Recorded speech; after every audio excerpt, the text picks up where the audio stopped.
Rules of ultimate hand signals.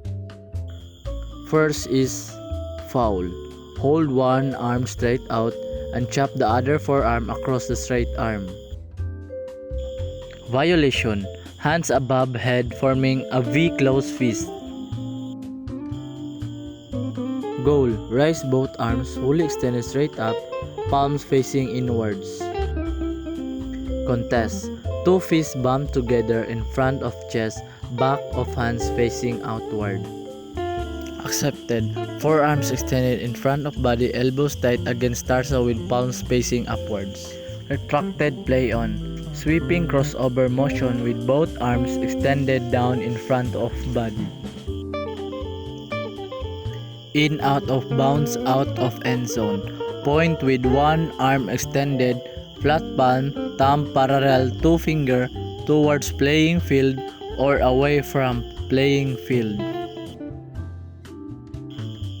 This down index finger straight arm pointing down at 45 degree.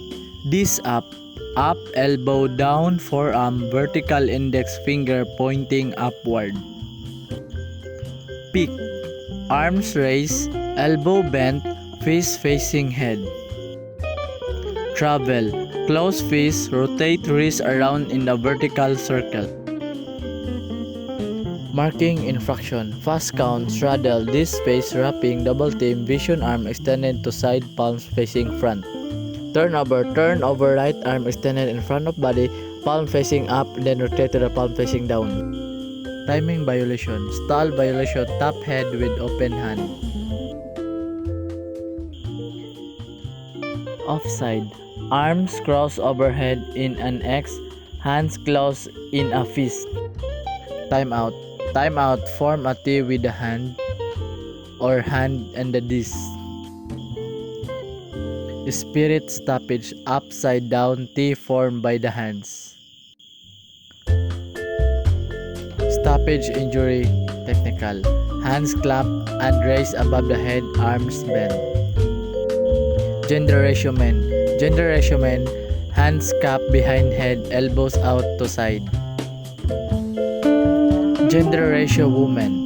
Gender ratio woman. Arms extended to side, hands closed in a fist. Play has stopped. Wave both extended arms crosswise overhead. Match point. Match point. Both arms pointing straight up to the left, palm facing down. Who made the call? Call by the offense, defense pointing with two arms straight outwards, the end of zone being defended by the team.